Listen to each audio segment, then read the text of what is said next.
that kind of applause. So once again, give it up for Tom, everybody.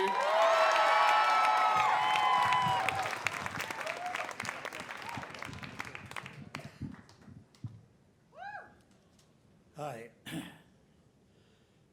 This may come as a shock to many of you, but I was not always this handsome. No, really. In 1933, I was 10 years old. I'll give you a chance to figure out the math now. Huh? I was a new kid at St. Matthew's School in Milwaukee, South Side, and I was in, I think, third grade, probably for my third year. No. Anyway, St. Valentine's Day at the school, it was a Catholic school, and the nuns had we were allowed to bring Valentines in. And I remember I got a 5, imagine in those days, the depth of the Depression, I was able to buy a 5-pack of Valentines for 2 cents. So I had to choose my gals very carefully. So the one gal, of course, was everybody's choice, was the beautiful Betty Jane Hayes. Just gorgeous. Even the nuns were in awe of her. She was just, and she was just great. And the second, of course, was the sultry Patricia Gilbert. She was very nice, but John Gordon had her cornered. So, anyways, I thought, well, I'll risk it. So the third one was Thomasine Welch. These are actually names, by the way. I hope they're not here. But Thomasina Welch was a flaming redhead gal who during recess loved to play with the games with the boys. All the girls are by themselves on recess. The boys had Thomasina Welch. And we used to play a game that was called Break the Camel's Back. You ever do that? But you line up and you grab a pole, and the person behind you grabs it, and then what happens, you take a running jump, and you jump on top and try to get the guy to collapse to the front. That was breaking camel's back. And Thomasina Welch was a part of that. That was thrilling.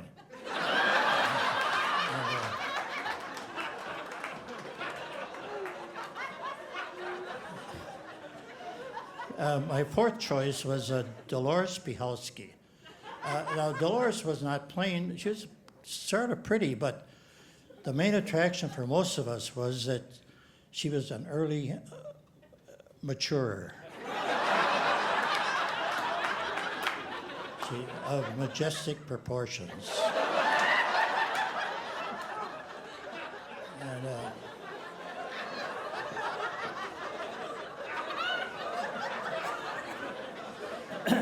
I don't remember who the fifth one was. Doesn't matter. But anyway, we had to go up and we had this big box that the nun, Sister Mary Giordano, a very sweet lady, very, very devout. Not the stereotypical nun. This was a real sweet nun. Anyway, they had the box up there, and you had to drop your Valentines in there. And near the end of the day, she would take them out, and she'd call out your name. You had to come up, get your Valentine. Well, Betty Jane Hayes, to nobody's surprise, got, first of all, the class is about 40, and I think that they were pretty much evenly divided, boys and girls. Well, Betty Jane got more than 20, so it means there were some girls that really gave her Valentines as well. And Patricia Gilbert came in very close to a second, and then at the end of the time, they said, now who, for some reason, to this day, I don't know why she would do this, she said, now who got the least amount? And this was Ruthie Parkinson, who had adenoidal problems and always carried a sodden handkerchief in her hand.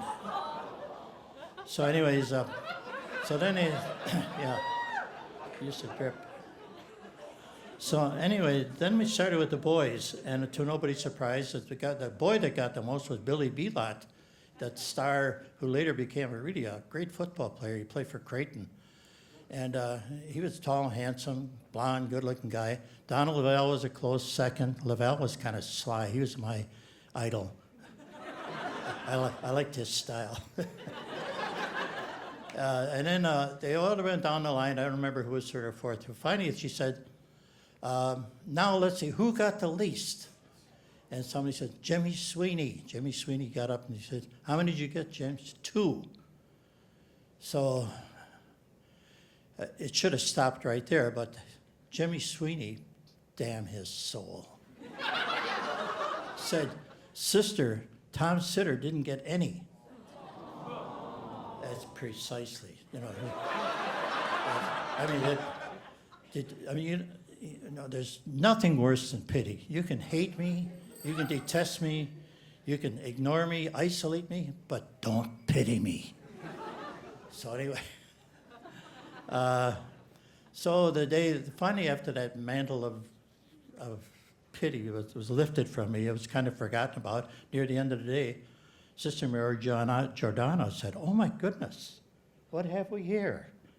She reached into the box. Oh, there's a Valentine stuck at the bottom of the box. Imagine that. Well, let's see who it's for. Oh, it's for Tommy Sitter. Get up here, Tommy. So I had to go up, open it up, and it was signed in very fine Spencerian script, a friend. So, twice, again, the mantle of pity descended upon me like a wet, sodden blanket. And I was ready to die. I was ready to kill. Oh, I was just so angry. So, anyway, I knew that at that point, you know, I was like a lot of Catholics. I believe sincerely that if you punched a priest or a nun, you go straight to hell. I mean, that was a straight shot. Do not pass go. Do not collect $200. Don't even think about stopping in purgatory. You're going straight to hell. But at that time, I thought about punching Sister. And I'm glad I didn't, because she's pretty strong. She'd have whipped me. But then I thought about Big Mouth Jimmy Sweeney. Then I used to have dreams. Do you ever wish that you could choose your own dream before you go to sleep at night? I used to have this daydream about someday I'm going to meet Jimmy. Now, Jimmy, if he's still alive today, he's 92, like 93, like I am, and he could be in a wheelchair. But I'd like to find him, I'd go down there, and I'd like to take him out for a nice walk in his wheelchair. Maybe go down a hill.